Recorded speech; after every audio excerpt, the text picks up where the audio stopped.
Hello there, my name is HED Rules 0001 and you're watching my own personal review of the Formula 1 2011 Grand Prix season. We've had 19 races this year, which was supposed to be 20, but because of the problems in Bahrain, we didn't actually get a Grand Prix there this year. But on with the review. I will be going through them team by team, driver by driver. Team first, then the drivers for that team, and I should be giving each individual section marks out of 10, and I will be doing them in 2010 Constructors Championship order. So on we go, and we'll start with Red Bull Racing. Now, Red Bull Racing have quite literally blown away the competition this year. Their aerodynamics and their designer are the best combination in the world, and quite literally are the team and designers to beat, and they still are at the end of the season. Every single pole position of the season but one basically equals utter domination, so to speak. It was very disappointing not to see a Red Bull on the front row out on pole position, and if you weren't driving a Red Bull in 2011, you basically was going to have a difficult time in beating them. All in all, I will give the Red Bull team a 9 out of 10, and I can hear quite a few of you saying, well, why not 10 out of 10? I'm going to say 9 out of 10 because they didn't A, get every pole position, B, they didn't win every race, and C, they didn't finish 1 and 2 every race. If you're going to be that dominant in a season, why not be completely dominant and take the first 2 positions at every qualifying and every race, which I know is basically going to be next to impossible to do for any team, regardless of how good the car is. But still, 9 out of 10 as far as I'm concerned. On to the drivers. We'll start with the 2010 World Champion Sebastian Vettel. In my opinion, Sebastian Vettel has had a very lonely year. He's been at the front of the field all too often and all too much, as far as I'm concerned. Not exactly been making the racing exciting, but Vettel is in the same sort of position that Michael Schumacher was with Ferrari back in the early 2000s. He's in a team that gets on extremely well with each other. He's in a car that is doing everything he wants it to, and his confidence grows with each and every race. If I was Sebastian Vettel, I wouldn't be doing anything differently at the moment. His car is the best in the field.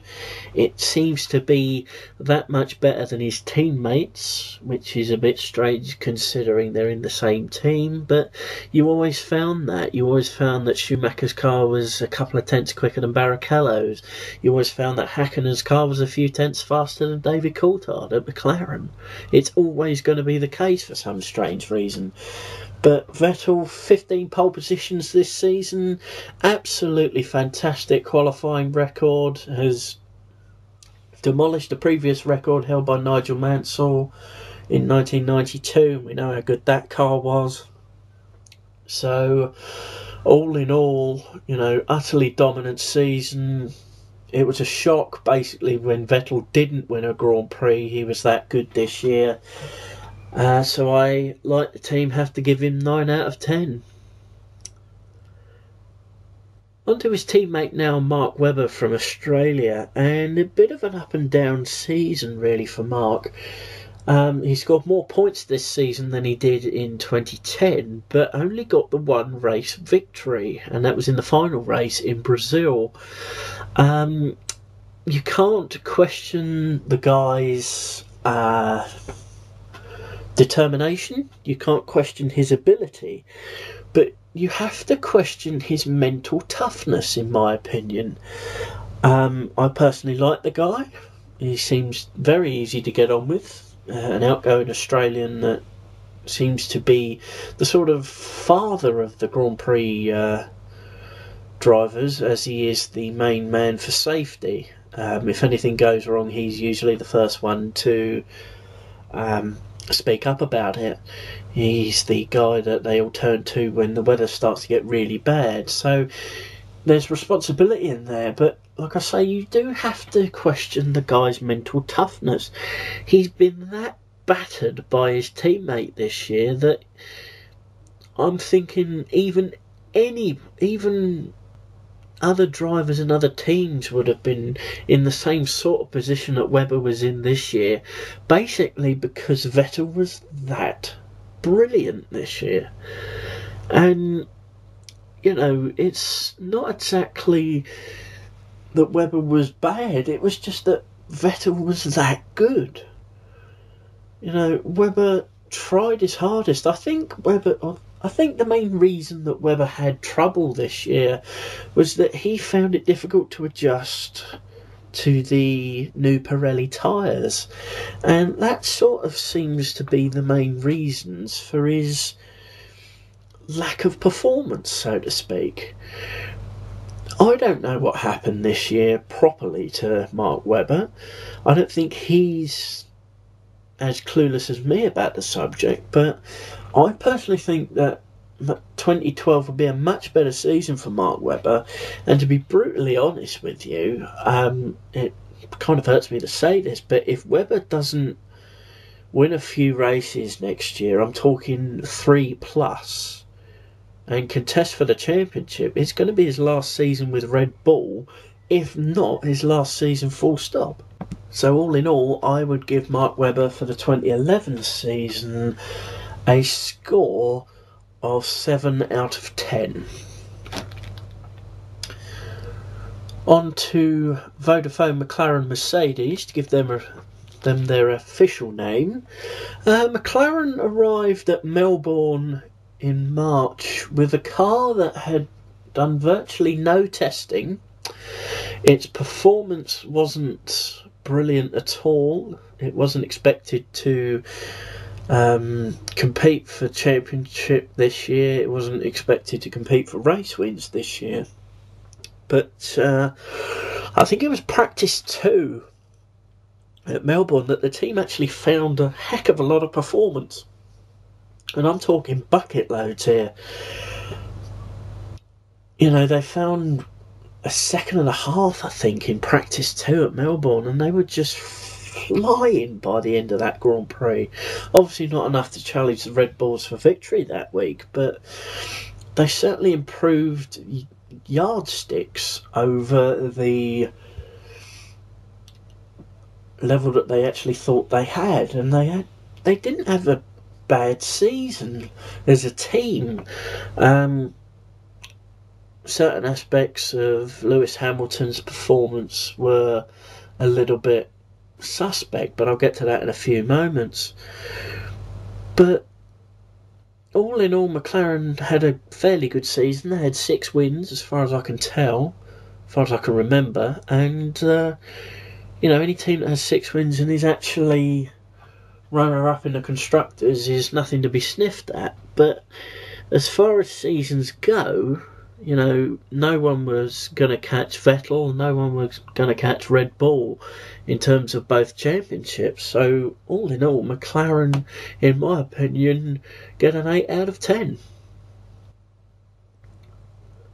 On to their drivers now, and Lewis Hamilton. Bit of a disappointing year as far as Lewis Hamilton goes. His expectancy to win races and win the championship again, I think, is driving him nuts, to be brutally honest with you. Lewis Hamilton is a perfectionist, I think. He's out to dominate in the way that Vettel did dominate this year. It would be interesting to see what would happen if he had been in a Red Bull, as there were rumours after the Canadian Grand Prix that Hamilton actually wanted to join Red Bull for 2012 onwards, but they all came to nothing. Too many so-called mistakes from the seemingly quickest driver in the field. I think a lot of them was to do with the easier overtaking of this year. His driving style does tend to create more risk than success at the moment. His wins in Abu Dhabi and I can't quite remember at the moment, but his wins demonstrated that he still had the winning touch, so to speak. But there was always trepidation when it came to races, and especially when he came to contact with Felipe Massa over the past season. No less than 5 times, I think it was, that they hit this season. Not to mention his own teammate in Canada. So, not necessarily a magnificent season for Hamilton by any stretch of the imagination. And to be brutally honest with you, I sort of gained some respect for Lewis this year, because he's trying to make things work when he wasn't happy with the car.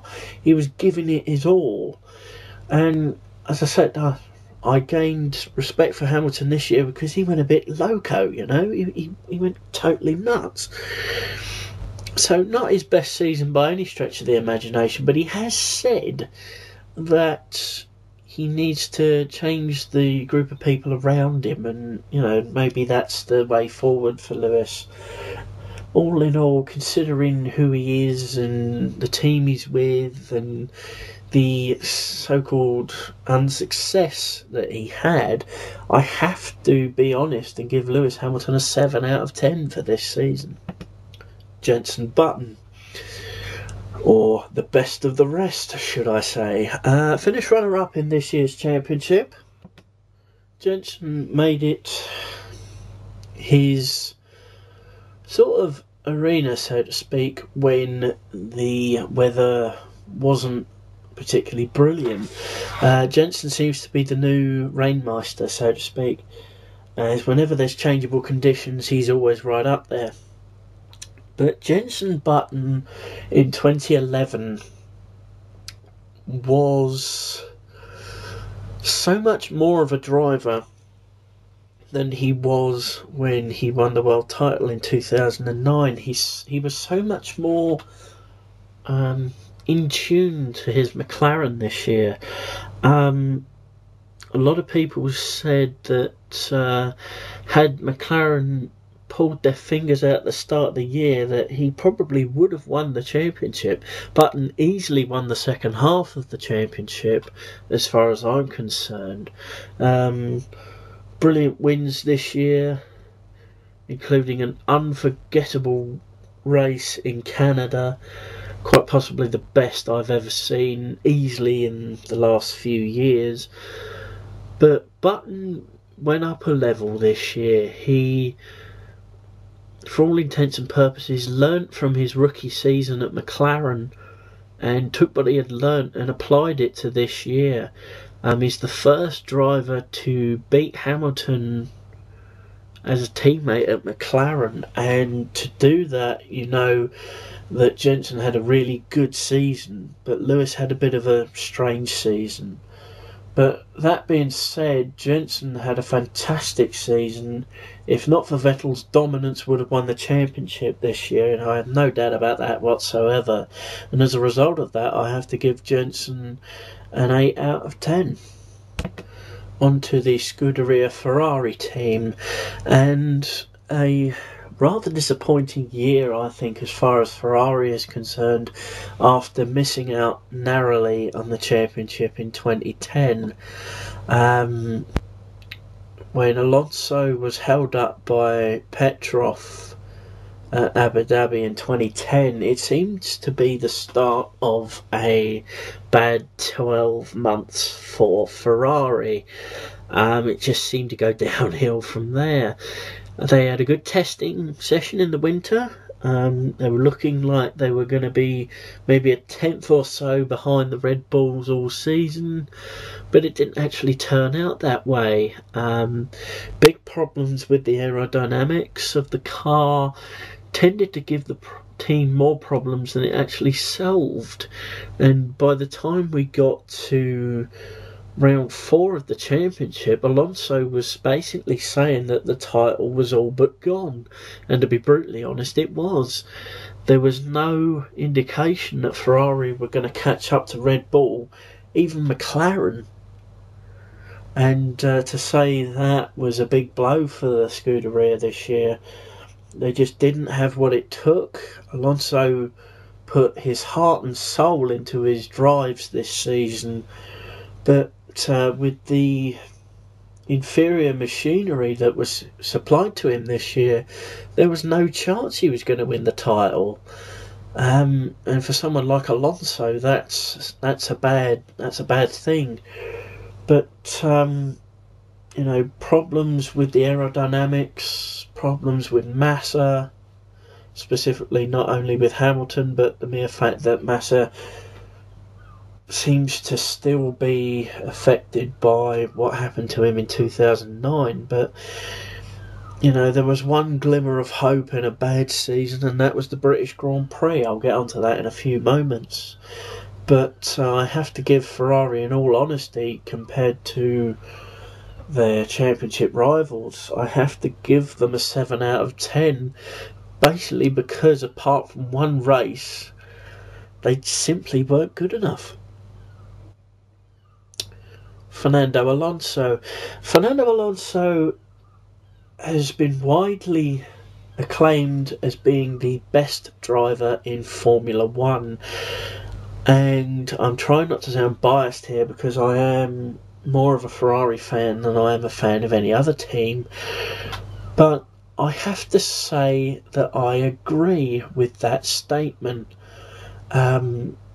Toward the end of the season, Alonso put in some stunning performances behind the wheel and drove his heart and soul into that car, pulling out fastest laps and, you know, just eking out seconds that didn't seem available in the car at the time.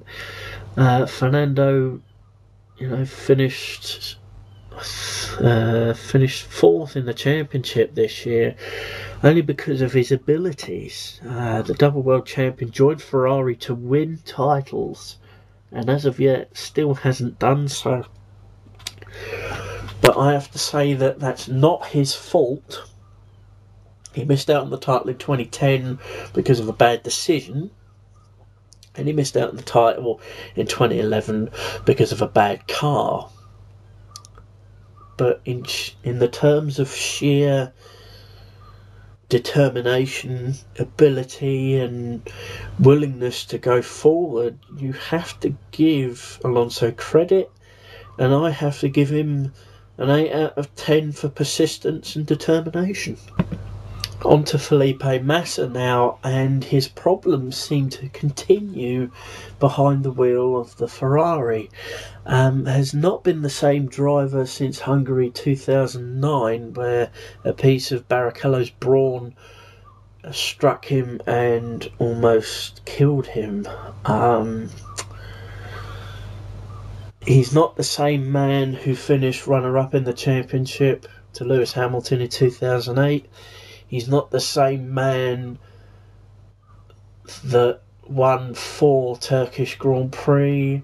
He's not the same man who's the guy who can take it to his teammate. He has been absolutely trounced by Alonso these past 2 seasons. And quite frankly, I think he's very lucky to keep his drive for 2012. He does seem to be trying his hardest, but his hardest doesn't seem good enough anymore. I like Felipe. I think he's a he's a good driver, but he's not a great driver. You know, he was dominated by Michael in 2006 before Schumacher so-called retired, but he was able to keep up with Raikkonen in 2007. He dominated Raikkonen in 2008, but since then he's sort of like been a shadow of his former self. Struggling with the car, understandably, considering the problems with the aerodynamics this season, but more seems to be struggling with the ghost of what happened 2 years ago.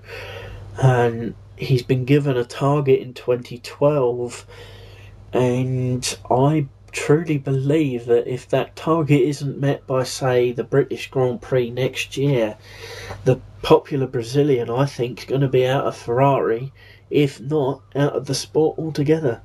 All in all, I have to give Felipe a 6 out of 10 because he simply can't do it anymore. On to team number 4, which is Mercedes GP.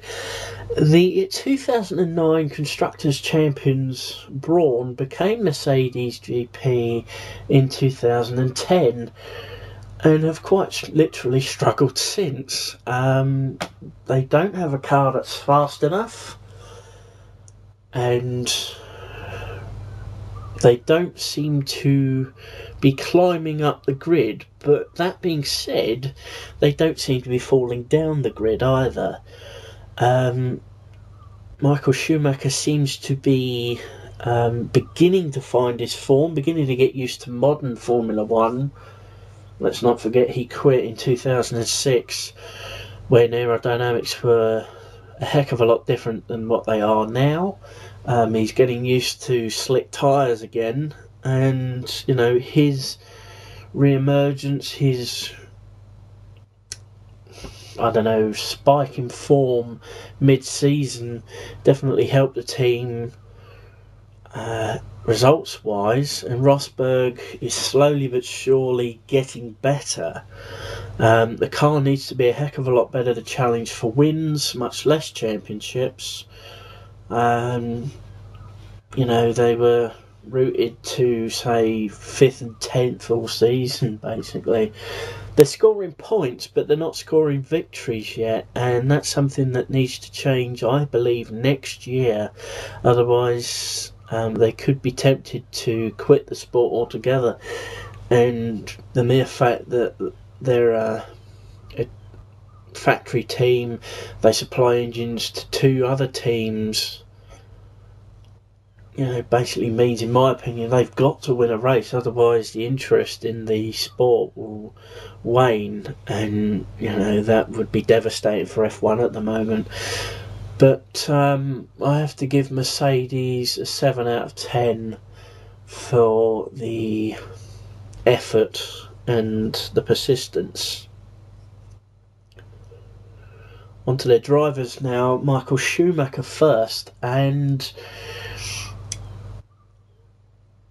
the German Meister, the 7 times world champion, is just beginning to find the form that won him titles, that won him race after race after race, that got him pole positions.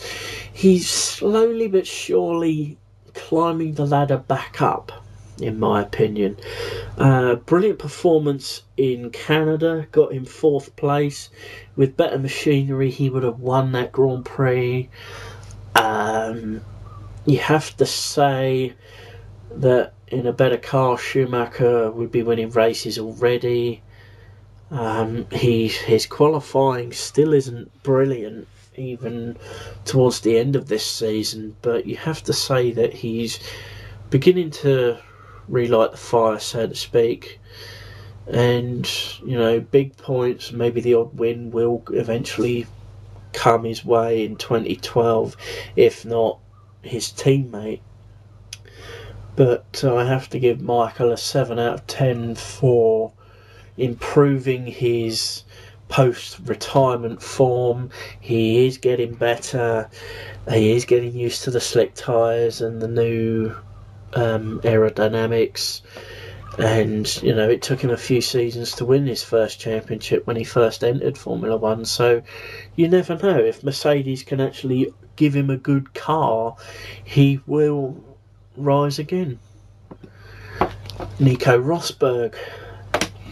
Rosberg seems to be a driver that is losing patience with not grabbing his first victory. He has to be the longest driver now not with a victory since starting F1, post recently held by Jenson Button. Rosberg is a talented driver. He's the son of a former world champion, Keke Rosberg. So he has the genetics, he has the pedigree, so to speak, to be a perennial race winner, if not an F1 world champion. But he needs the machinery to do that. More often than not, as like last year, the guy out-qualified his teammate virtually the whole season. But when it came to the race, Rosberg seemed to go backward most of the time and soon got passed by his more illustrious teammate. The only problem I have with Nico Rosberg is the fact that he obviously is trying his hardest to eke what he can out of his car. It just doesn't seem like he's putting enough effort in. Not that I want to criticise a guy that's been in F1 as long as he has. I mean, he joined at Williams in 2006. He's been around a while now and yet to win a race. You have to say that Rosberg has to win a race in 2012, if not for his own psyche, for his career. Who would want to keep a driver on that can't win a race for the so-called German national team, which is basically what Mercedes are? Rosberg seems to be is one of the first of the new generation of drivers that will be in F1 for years and years, but it seems to me that Rosberg is thinking more about his looks than he is about his driving. I have to give Rosberg for this season specifically a 7 out of 10 because he's been beaten by Schumacher this year, not just in qualifying but in the race, more the race so than qualifying this season. On to Lotus Renault GP. Now, the main story of 2011 wasn't the fact that Renault were competing in the championship. It was more or less the story between them and the Team Lotus team over who was Lotus and who was Renault. Both teams were using Renault engines, both teams had the name Lotus, and it was confusing for the majority of the season. But that being said, Renault, who I'm calling them for 2011, Renault started the season extremely well. They had a different concept in exhausts, and that pushed them towards the top scoring positions. They got a podium in round 2 of the season, courtesy of Nick HEIDFELD, who was replacing the injured Robert Kubica, who was hurt in a rally crash. A lot of pundits and experts criticised the team for allowing Kubica to compete in another high-speed sport a few weeks before the season started. As a result, I think the whole team suffered a morale deflation, so to speak, and had to call in reserve driver Nick HEIDFELD. And as soon as second half of the season started after Canada, I would say their performances started to drop, and I think they were more focused on the 2012 season and the possible return of Kubica, which even seems less possible as I speak. But the team quite literally floundered in the lower parts of the point scoring positions, and it was all too familiar to see them in difficulty rather than improving. The British Grand Prix brought in a sort of a ban with these exhaust tactics that teams seem to be using, and which will be fully enforced for 2012. But all in all, the Renault team, I have to give a 6 out of 10, because for a team that is capable of race wins and high point scoring positions and podiums, they didn't do very well this year, to be honest, in my opinion. Onto their drivers now, and Nick Heidfeld. Nick Heidfeld, as I say, brought in as a replacement for Robert Kubica, who was injured in a rally accident just before the season started. Heidfeld is now known, in my opinion, as Mr. Reliable. He can come into a team and improve its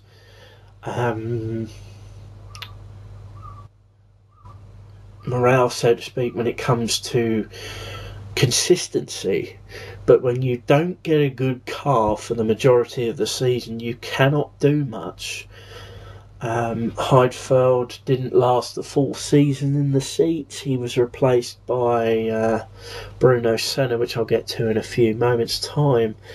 But for the races he was available and he was competing in, I have to give Nick the score of 7 out of 10.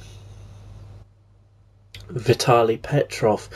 Now, I feel sorry for Petrov because no one seems to be able to pronounce his first name right for a start. I call him Vitaly, others call him Vitaly. I will call him Vitaly Petrov. But that's not all I feel sorry for him for. The Russian driver is and was, for some of the season, Renault's first choice. The mere fact that Heidfeld's performances began to deteriorate as the season went on meant that the team were looking for their young number 2 to bring them points and bring them performance. And, towards, say, Canada, Britain, Germany time, he was giving performances and he was beginning to mature as a driver. But as soon as Bruno Senna was drafted in, when Heidfeld was released, he seemed to lose it a tiny bit and began to be dominated by the Brazilian in not only qualifying but the race. And when someone comes into a team who is obviously talented and is beginning to beat you, you have to question the mental preparation of a driver, specifically a young one like Vitaly Petrov. But my quotes with Petrov are that when he's put under pressure, he seems to crack slightly, and that's what I think Bruno Senna did. He came into the team and showed Petrov, hey, I'm not a loser, I can kick your ass, and he more or less did. I have to give Petrov a 7 out of 10 because of the fact that he started rather well. In the middle he was rather good, but towards the end of the season he floundered. Speaking of Bruno Senna, he was the third driver who replaced Nick Heidfeld 2/3 into the season, and he started rather well. He qualified in the top 10 shootout of I think it was the Belgian Grand Prix. He came in and straight away he began to show Petrov, look, I'm here, I'm going to be better than you. And he seemed to finally demonstrate the talent his uncle said he had. And in all honesty, for the performances he gave when the car allowed him to do so, he was a very good driver. Bruno, towards the end of the season, was getting even better, out-qualifying his teammate easily and making it into the shootout session of qualifying Q3. He seemed to be, like I say, getting better. He seemed to be improving and maturing nicely as a driver. But the only bad thing for Bruno Senna this season was the mere fact that he didn't start it, for one, and secondly, he may not even start the 2012 season. I would actually give the second seat to Bruno for 2012 because I personally think he can only get better. I think he outperformed his teammate when he was actually driving in the team, in the car for the remainder of the 2011 season, and as a result I can only give Bruno Senna a higher score than Petrov of 8 out of 10. On to the AT&T Williams Cosworth team now, and in all honesty it was a very disappointing season.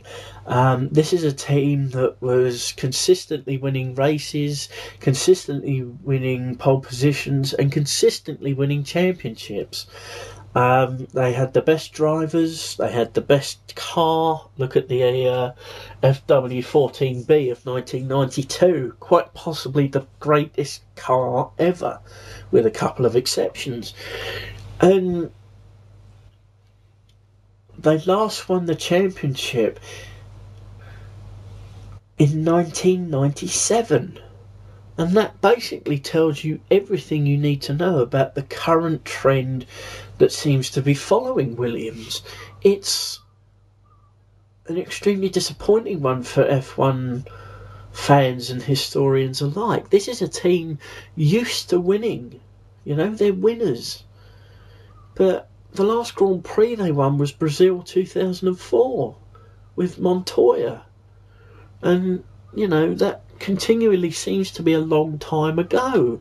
They've gone from top of the pile, so to speak, to a team that's even struggling to beat the 3 new teams. And, you know, for born racers and born champions, born, you know, for a team that's got winning in their blood, that's very disappointing. They had a magnificent winter. They were looking like they were even going to challenge for podiums and possible race victories this year during testing. They were like a couple of tenths behind the Red Bulls. But as soon as they got to Melbourne, they were complete and utter crap. And I have to sympathise somewhat. This is a team that I used to admire. This is a team I named my first pet after when I was little. And this is a team now that's nothing more than a team that's only just going to be above those 3 new struggling teams. And for Williams, that's very, very sad. They scored, I think, 4 or 5 points all season. And considering that you can win 25 points for a win these days, basically tells you what you need to know about their 2011 campaign. As a result, I can only give them 4 out of 10. They were that bad this year. On to their drivers now, and RUBENS Barrichello specifically. F1's oldest statesman. He's not the oldest driver on the grid, but he's been in Formula 1 now for 19 seasons and 19 consecutive seasons. And he's still as popular as ever. But when you get given the machinery he was given this year, like I say, at the start of the season, just before it, he was looking good for podiums and race wins. But like I say, as soon as he got to Melbourne, the car just wouldn't deliver. Now RUBENS will give you 100% no matter where he is, what team he's driving for, how bad the car is. But RUBENS suffered this year. He just did not have the machinery to execute point scoring positions, podiums or race victories. The guy could not do well at all. He scored a 12th place in qualifying at his home Grand Prix, you know, a few days ago, and he just could not put that into points. And for someone like Barrichello, who's a race winner, he finished runner-up in the championship a couple of times, he just needs to be given the correct machinery to try and do the job. Now, there's big rumours that he's not actually going to make his 20th season. Now, I'm a bit upset about it. For a driver that's been a good servant of Formula One all these years, and to not give him his 20th season as a bit of a thank you is a bit of a kick in the backside as far as I'm concerned. I'm sure he probably sees it that way as well. But all in all, for what he's been able to do with the car he was given, I have to give Rubens a 7 out of 10. Onto his teammate Pastor Maldonado. Now, Pastor Maldonado has been in F1 this season for one reason. And sadly, it's not because he's a good driver, in my opinion. It's because he's brought in money from the oil-rich country of Venezuela. The team is supported by the Venezuelan government, and as a result, they've more or less had to give Maldonado a drive. I think he scored 1 point all season, and a lot of that is to do with the disappointing car that Williams had in 2011, but a lot of that is also to do with the fact that Maldonado was in his rookie season, and you cannot be a number 2 driver, much less a number 1 driver, for a team that's not going to give you a good car and expect good results. But at the start of the season, as I said for Barrichello, the car was looking pretty good. It was going to score points, it was going to score podiums.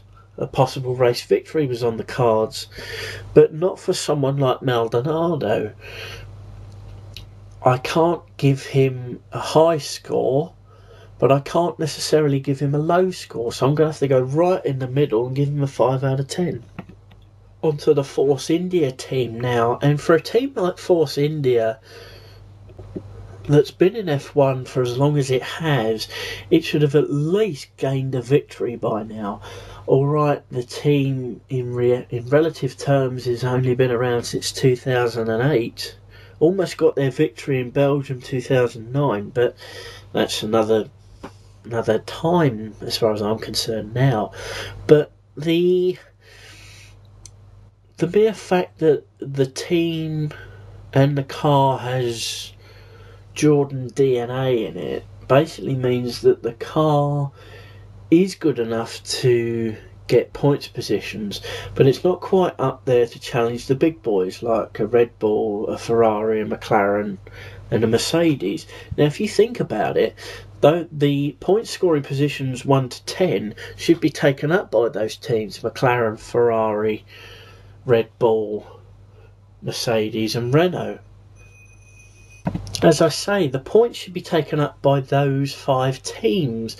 So anytime any other team manages to grab a few points, it should be looked upon as a bit of a shock. But we know Force India can score points and can more or less score points consistently. The car seems to be suited to high speed tracks rather than low speed multiple corner tracks. We're talking like Monaco, Singapore, places like that. It seems to be better suited to Spa, Monza, places like that. I think Force India haven't really stepped forward, but in my opinion haven't really stepped backwards either. Their team this year consisted of Sutil and rookie Paul Di Resta. This season it was sort of up and down for Sutil, and sort of like up and then a tiny bit down for Di Resta. But all in all, for Force India, I have to give them a 7 out of 10 for being able to do what they've been able to do. Like I say, onto their drivers now with Adrian Sutil. Sutil seems to be a safe pair of hands, so to speak. At the beginning of his career, he was a bit of a maverick, started to take chances that weren't actually there, and, you know, failed to score points. But since 2009, I think he's beginning to finally become the driver that we all knew he could be. Hasn't quite got the car and the tools to do the job, but he certainly has the mentality of a future race winner as far as I'm concerned. He just needs that little bit more in terms of driver abilities and the tiny bit more luck and machinery to do the job. Consistent point scorer this season, whether it was low amounts or mid amounts, but I have to give SUTIL a 7 out of 10 to go with the fact that he hasn't quite got the car to get big points. Onto his rookie teammate Paul di Resta from Great Britain. Paul di Resta, in my opinion, was a revelation in the 2011 season, and that's not just because I'm being biased. The driver from the same sort of motorsport family that contains Dario Franchitti actually does have the tools and the talent to do the job. And after a season in Formula 1, I'm actually quite looking forward to seeing what he can do next season. He's got to be kept on by Force India or even snapped up by another team if he's not. But di Resta consistently scored points this year, even more so than his more experienced teammate. He out-qualified him more often than not, and sometimes even got into qualifying 3, which for a team that's not in those top 5 teams, in the top 10 drivers, you have to consider that a rookie getting into Q3 with a car that's not quite capable of getting there is testament to the guy's ability and the overall oomph factor that the driver had.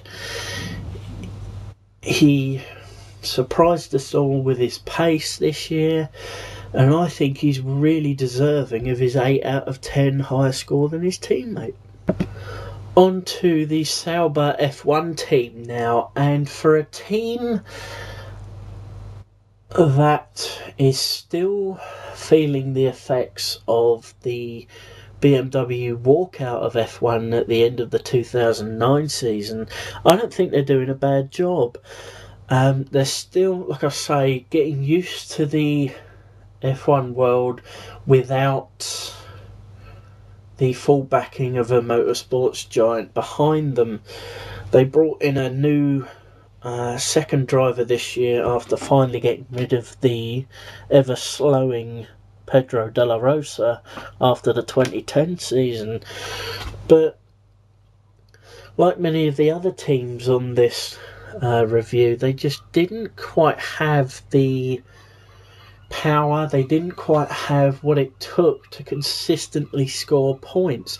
Like I said with Force India, there has to be a mistake from one of the top 5 teams for SAUBER, Force India, Toro Rosso to score points, and that's basically what it took. So I have to say that the overall performance of the SAUBER this year was pretty good. I think they were able to look after their tyres a little bit more in 2011, and at the beginning of the season at least, that was what the season seemed to be all about. But they've got 2 good young drivers in Kobayashi and Perez. They've got a good future. They announced more or less after the British Grand Prix that they would be keeping them on for the following season, and that can only give impetus to a team that can push them forward. You know, they've got stability. Just get going on the car, and if the car's not exactly good, get going on a future car, as I presume that they were doing by, say, Belgium. But in all honesty, they scored a few points here and there. They weren't as consistent as Force India as far as I'm concerned, but they've still scored the odd point.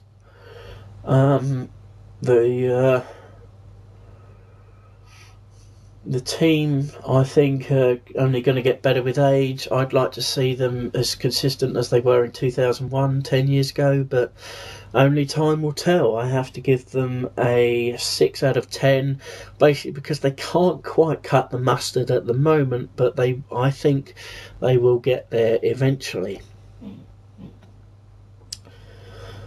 On to their drivers now, with first driver Kamui Kobayashi.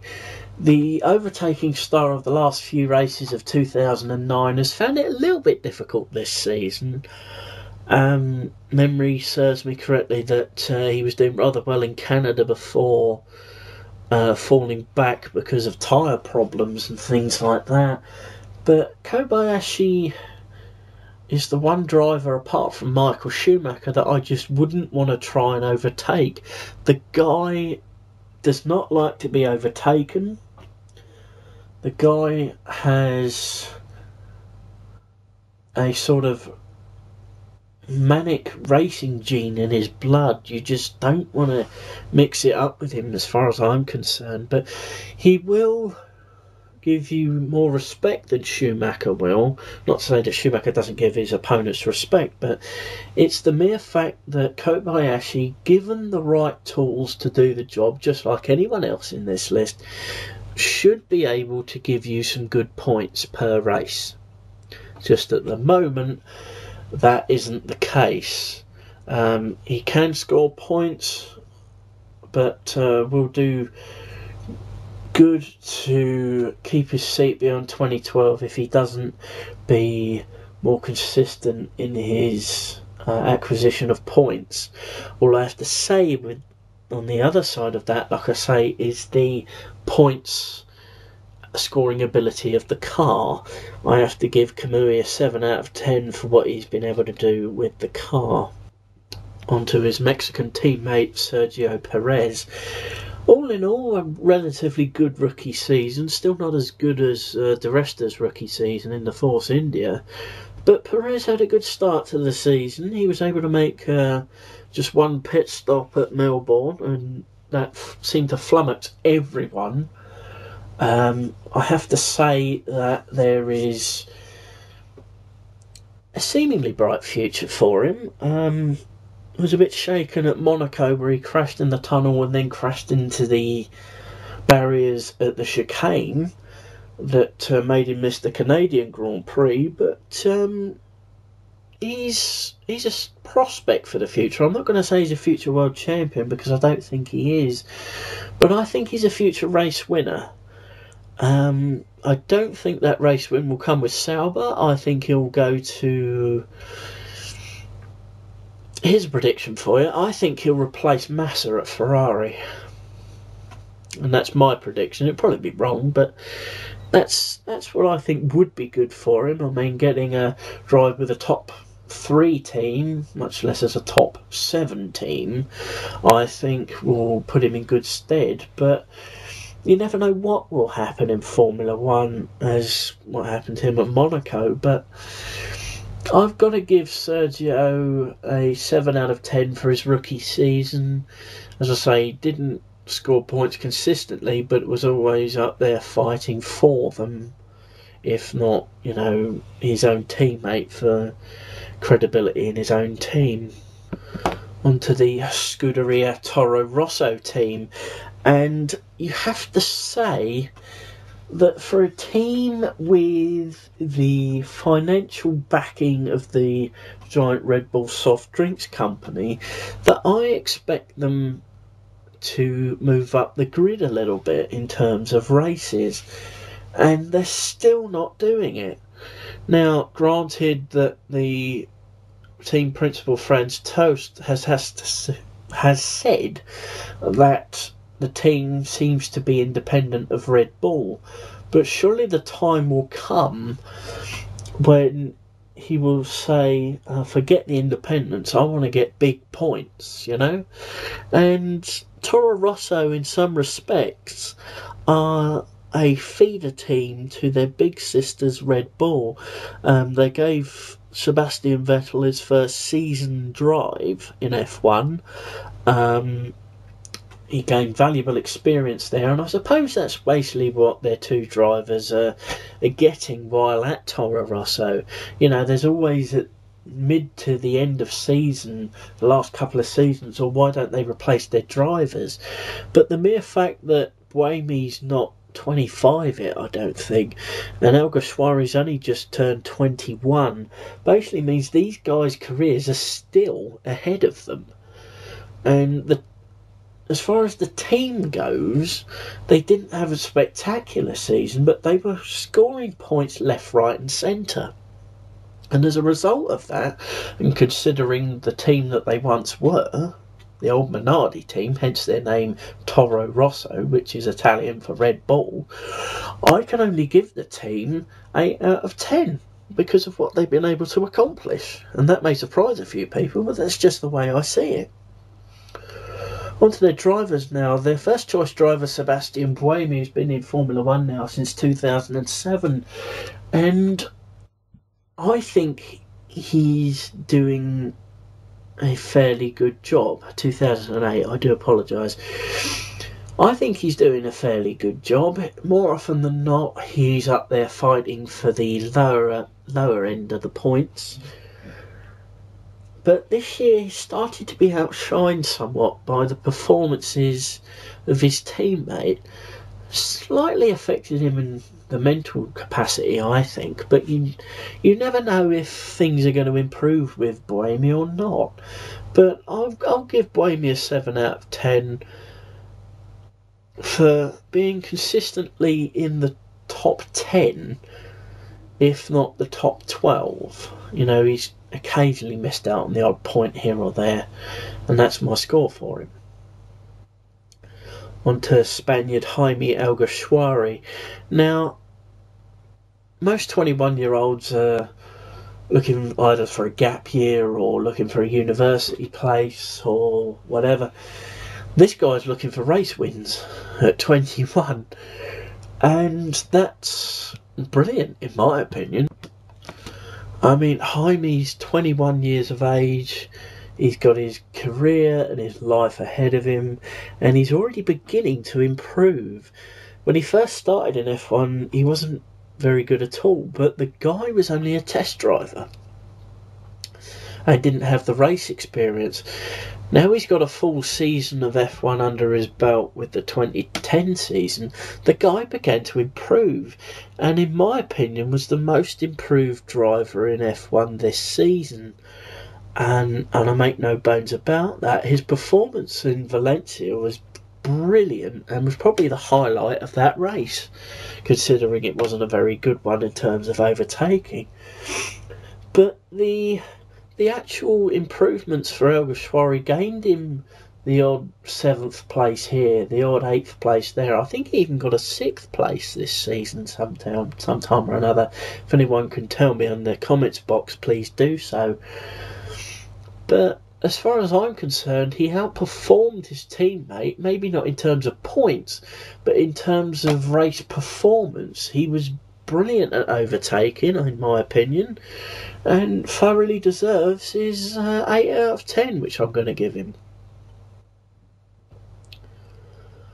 On to the 3 new teams now, beginning with Lotus Renault.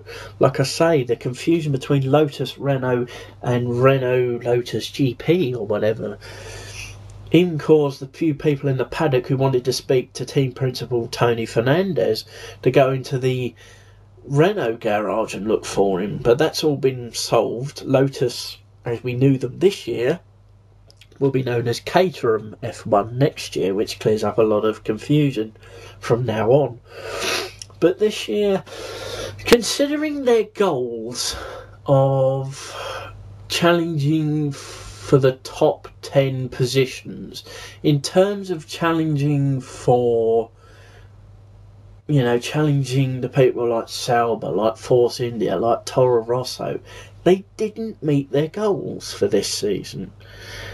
I think this was a year of learning what the car was capable of before moving on to next year's Caterham name, Caterham brand. Maybe now they can concentrate on improving the car to a certain degree, finally getting that first elusive point on the board, and maybe even challenging for mid to high points positions depending on the development of the 2012 car.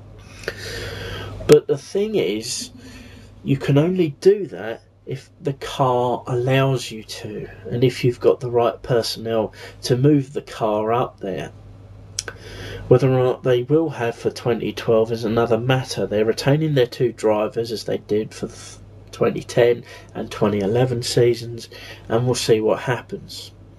In my opinion, they get a 6 out of 10 because they did aim to score their first point this year. They did aim to beat the teams around them like Toro Rosso, Sauber, Force India, because they're easily the best of the 3 new teams. They still are the best of the 3 new teams, but they're still not moving away from their shot place of 10th in the championship. They're still not moving away from it, and I think they need to do that.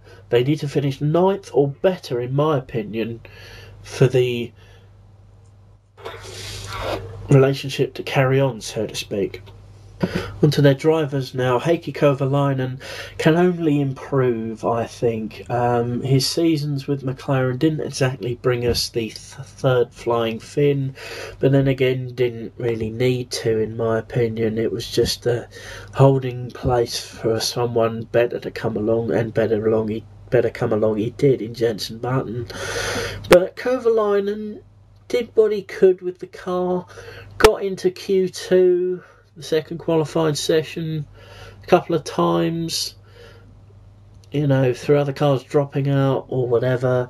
Kovalainen did what he could with the car, didn't finish higher than 13th, I don't think, all season, which is basically not what they're looking for. They're looking for points, they're looking to beat Toro Rosso, Sauber's, Force Indias, as I keep saying.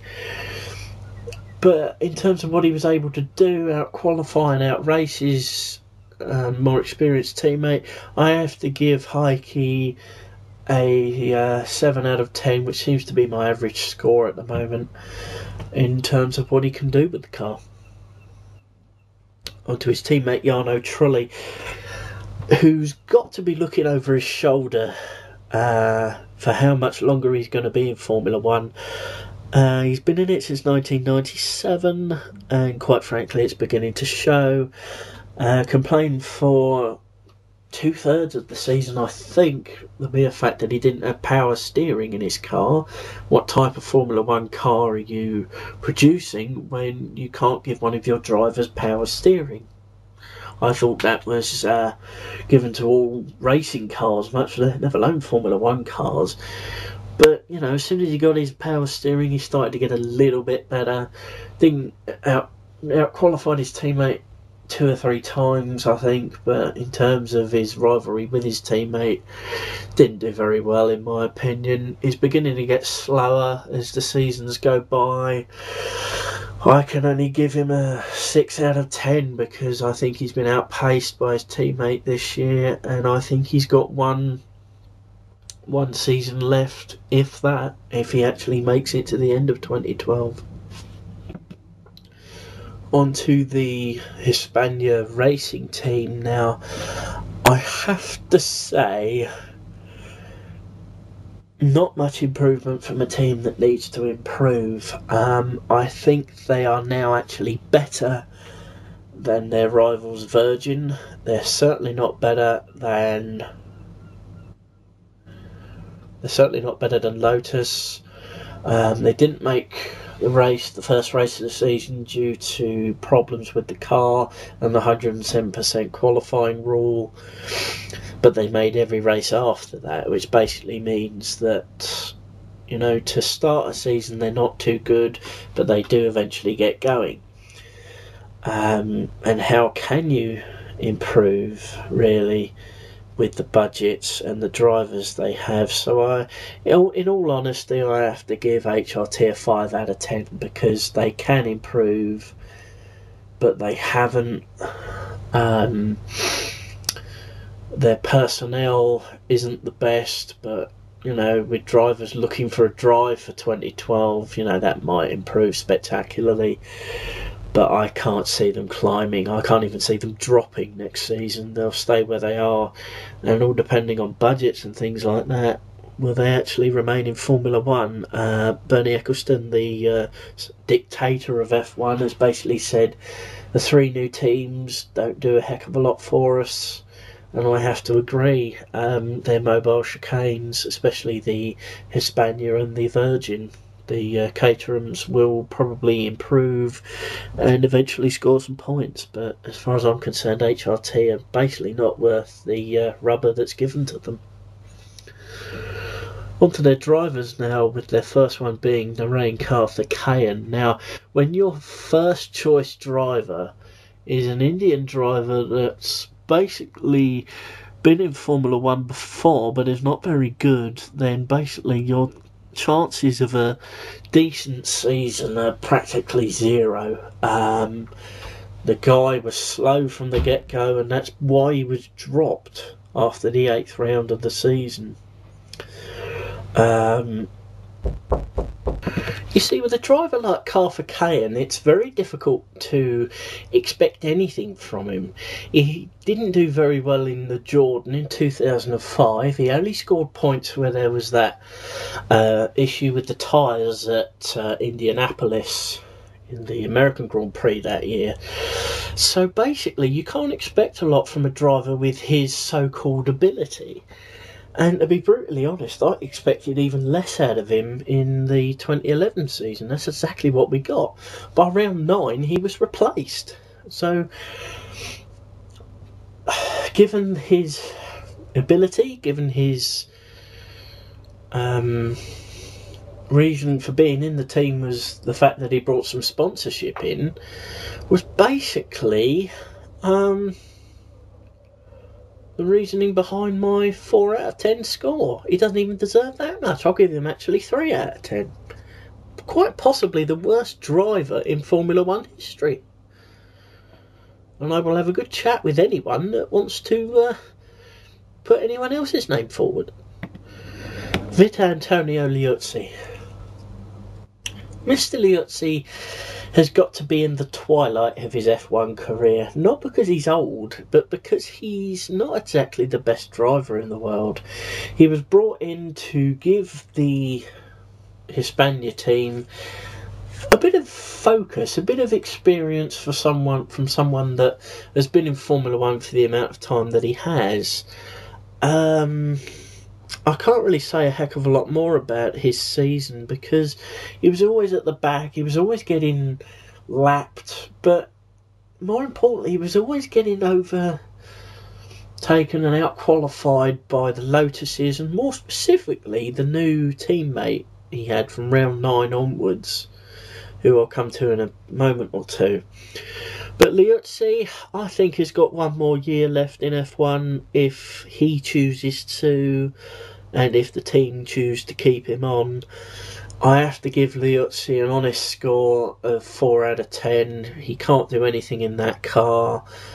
He's basically there to improve the car, basically. I can't see any other reason for him being in F1, and specifically with this team. Daniel Ricciardo. Now, from round 9 onwards, apart from the Indian Grand Prix for obvious reasons, Daniel Ricciardo of Australia, whose surname is spelt Ricciardo, although he actually says it's Ricciardo, I will take his pronunciation, because if you can't pronounce your own name, then you're in a bit of trouble. But Mr. Ricciardo did quite well with what he had. A Red Bull prodigy, so to speak, has done quite well in other formulae and did relatively well with the machinery he has. Out-qualified Liuzzi on several occasions that he did compete, and all in all out-raced him as well. Whether it's the fact that he's a better driver than Liuzzi, or whether the fact Liuzzi was just developing the car all season, is another aspect to talk about. But in in terms of score out of 10, I have to give Ricciardo a 6, because he seemed to do a heck of a lot better job than Liuzzi did. On to the final team, the Marussia Virgin Cosworth team. Now, for a team that seemingly has a bigger budget than Hispania, and for a team that seems to be better equipped than the Hispania team, Virgin had a terrible 2011 season. There just seems to be nothing that will push them forward. They had problems with the rear wing for most of the season. That did contribute to one non-qualification with the 107% rule. But like Eccleston says, Virgin aren't exactly bringing things to Formula One. In fact, I can't see them being on the grid of 3 more seasons if things don't improve in 2012. They'd be known as Marussia Racing next year. You know, I can't see a name change is going to improve matters much. But what can you do with a car like that? This year's car was manually designed rather than in a computer. It didn't seem to improve matters. In fact, it seemed to make things worse. But they're a young team, just like the other 2 new teams. They will improve. They have to. They can't get any worse, to be honest with you. In terms of their goals of beating the teams around them, they didn't achieve them. They were consistently beaten by Hispania, and towards the end of the season they got even worse. They qualified on the back of the grid all the time. So I have to give Virgin a very low 2 out of 10. On with their drivers now, Timo Glock. Now, I feel sorry for the so-called Irishman, Tim O'Glock. Had a promising career before entering Formula One. Didn't do very well for Jordan when he deputised, but when he got the drive for Toyota in 2008, it should have been the start of a career turnaround. And when Toyota decided to leave F1 at the end of 2009, it didn't exactly make matters any better. So he found refuge at Virgin, who were looking for a development driver, and that's basically what they've got with Mr. Glock. Glock can win races if in a competitive car, but you can say that for a heck of a lot of drivers on this list here. But in terms of what he's been able to do, he's not had a terrible season. The car just won't allow him to reach the higher echelons of 15th and above. And for any driver, that's got to be demoralising. So, I've got to be honest and say, in a better car, he'd be winning points. He'd be winning, he'd be getting fastest laps and race wins. But in the car he's currently got, he can't do much better than 15th, 14th, so with the car he has, he's done quite well, so I've got to give him a 5 out of 10. On to the final driver now, and Jerome D'Ambrosio of Belgium. What can you say? Basically in the team, I think, is a pay driver, a driver who's in there because of the money. Was barely off of the back of the grid in any race. Not really given a chance to shine with the car he was driving, but same could be said for the Hispanias and to a lesser extent the Williams. So you have to consider the car he's driving, you have to consider the fact that he's a rookie, but I can't really say a heck of a lot. He was overtaken a lot by being lapped, but other than that, nah. He's not in F1 2012, they've already replaced him, and we're not even into the 3rd day of December yet, so basically tells you all you need to know about this season. And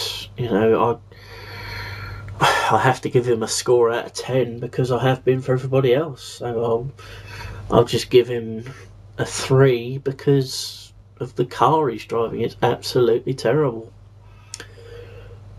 Well, now that the drivers and teams with scores been finished, I'll give you a quick rundown of my top 5 things about F1 2011. The fifth one is the pole record by Vettel. Absolutely fantastic. 15 pole positions, beating the 1992 record of Nigel Mansell. I've mentioned this earlier in the video. Just absolute domination. I personally hope from a sporting spectacle that the teams like McLaren, Ferrari and possibly even Mercedes can challenge Red Bull next year. Number 4 is the maturity of Jenson Button this year. Winning a stunning race in Canada, as I said earlier, and just beating Lewis Hamilton left, right and centre. It was disappointing when Jenson didn't beat Lewis this year in a race, but there you go. Number 3, the Pirelli tyres. The Pirelli tyres really made the beginning of the season, at least, very interesting, and as they started to understand their tyre compounds and manufacturing, Pirelli began to produce tyres that could last quite a long time. And that's not what the F1 teams wanted at the start of the year. They have said that they will produce a chewing gum like soft tyre for 2012. It'd be interesting to see what that does.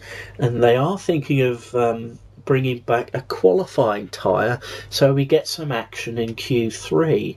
Because at the moment in Q3, the top 10 guys or top 7 guys out of the 10 are coming up for one run and then staying in the pits, and that's not what qualifying 3 should be about. Number 2, the drag reduction system, the DRS, the flappy wing. Those in the know that the flappy wing, or the DRS as it's known, gives a car a heck of an advantage down a straight. They need to improve the locations that this wing can be used to improve overtaking and things like that. So you have to say that the DRS is a fantastic and easy idea. It's cheap as well. And together with KERS, it has created a heck of a lot of overtaking this year. Much needed overtaking as far as a lot of fans, including myself, are concerned.